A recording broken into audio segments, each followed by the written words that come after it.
Hi everyone, welcome back to another episode of Gaming Basics. In today's tutorial video, I'm going to show you how to redeem Pokemon Go codes. Watch the video till the end and don't forget to subscribe to our channel by hitting that subscribe button. Also press the notification bell icon so that you'll never miss another upcoming upload from us.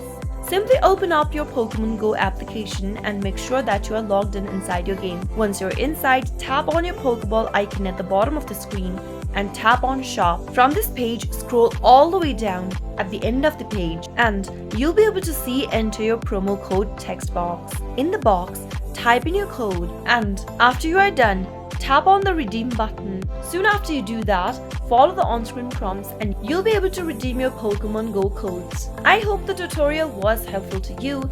If it was, go ahead and give us a thumbs up. I'll be back soon with more videos like this. Thank you for watching.